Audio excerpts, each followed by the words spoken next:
que vuelva. Ahí nada más.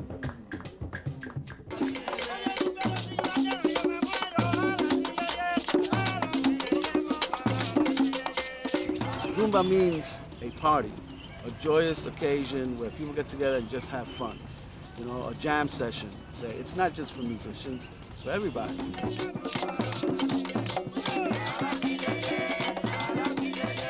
Growing up in New York, every neighborhood had congueros that played in the street.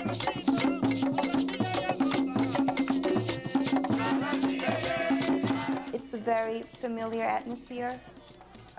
These are people that I've known for 15 years, and it's where I feel comfortable. Lo que tú no puedes dejar aquí, en los Estados Unidos, el tiempo que tú vas a estar aquí, lo único que tú no puedes dejar aquí es la música. Rumba is the traditional grassroots music of Cuba. African drums that beckon people to come out and play dominate its rhythms. Whether in Central Park or in this school playground on 106th and 3rd, or on street corners throughout the city, the beckoning call could be answered by anyone. Amada Castro answers the call by photographing it. Pero ya no hay sol. Manuel Martinez Oliviera by singing it. Pero ya no hay sol. And Elio Flores, or Yeyito to friends, and Felix Sanabria by playing it. They, along with others, create a community of New York rumberos. We came out to this corner here, 104th Street in Columbus, with our drums. And it's on this corner that Yeyito and Felix became rumberos, across the street from the Douglas Projects where they grew up. I'm looking up at my window, I'm starting to get emotional. I spent so much time in that apartment. I'd go downstairs on a Saturday night and hang out at the Roomba because this was free. You didn't have to pay to get in. You didn't have to dress nice. You didn't have to have money in your pocket, but you know, you didn't have to know how to play. You know, so I would go there and I'd sit down with the guys, and I made it my business to learn. Basically, what we had to do back then was to learn the songs. We had to sit there with a phonograph, a record player, and play back the record 10, 20 times. You know, you get one verse and then you play back and put another verse. And that's how we got our first cantos of santeria, our first rumbas, our first bombas en plenas. Because at that time, there was nobody formally teaching that. Yeyito and Felix eventually taught themselves the rhythms of the rumba, the yambu, the guaguancó, and the columbia. The yambu is slow, so it's played.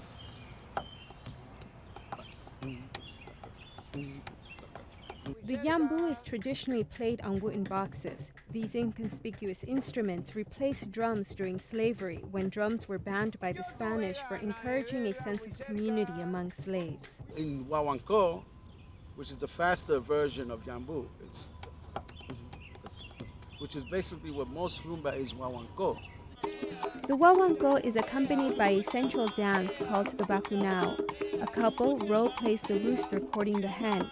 He makes subtle moves with a handkerchief or his leg, symbolizing penetration. She in turn evades his advances.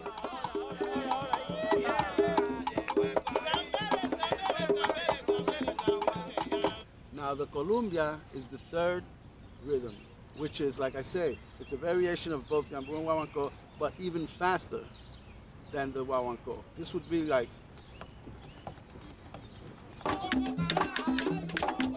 The columbia also has a dance. It's an opportunity for men to show off.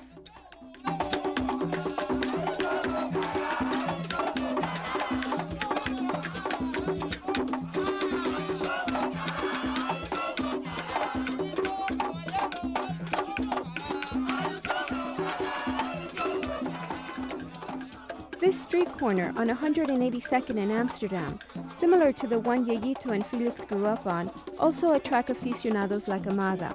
Originally from Ecuador, she's a teacher and photographer and uses the rumba as material for her work. This is a photo of Manny Maldonado, who was the first Latino who came out in the open to talk about that he was infected with the AIDS virus. Manny was respected by his community. He organized and played at rumba events, which he used as forums for AIDS education, like here in Williamsburg. Amada has also photographed Manuel. He's a rumbero from the Solar, the projects of Cuba, where rumba always had a home. He landed on the shores of Miami on the Mariel boat lift and brought with him Cuban rhythms in their rawest essence, inspiring a generation of New York rumberos. Si eres coqueta, si a nadie respeta, si eres coqueta. Y aquí hay unos cuantos que tú le dices, oye chico, ¿y cómo tú sabes tanto? Mira, ese señor que está ahí, ese Manuel Martínez. Por ese señor que está ahí, yo sé todo lo que yo sé aquí. Y es boricua, el que no es cubano, el que no es. Pero te dice, ese señor que está ahí, por ese señor yo sé todo lo que yo sé aquí.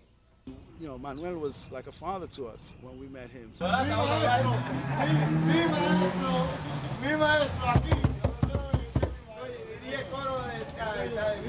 When he sang, I mean, it was like you were listening to God sing. I know that might be an extreme statement, but the way he moved our hearts at the time, the way he moved us, the way he moved me.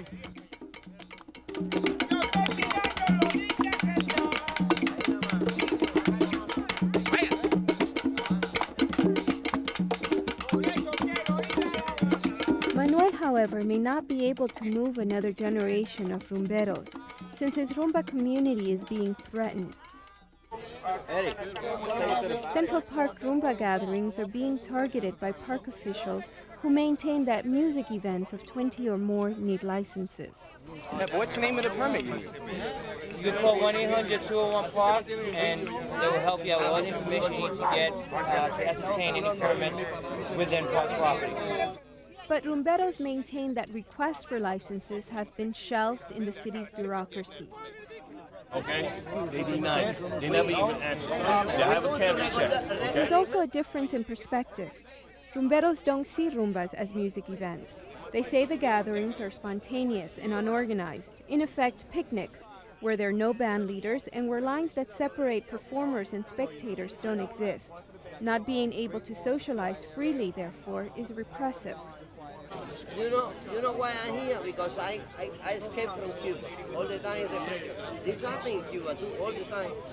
And this, you look to me very, very like, you remember my memories. Because the rumba is... Park officials also seem to underestimate the social importance of the rumba in the lives of a community that has little relief from the hardship of daily life. Seeing my father struggle in a factory, seeing my friends almost wind up in a hospital because they almost lose their minds. And then Sunday afternoons, when I would walk from 103rd and Columbus down Central Park and come in at 79th Street and hear that wonderful sound of them drums. You know, hearing that beat that you can hear like for miles around and just like make you feel like you were somebody for that one moment, that there was a reason you was here, that there was a reason that you existed. That to me is what the rumba in the park has been.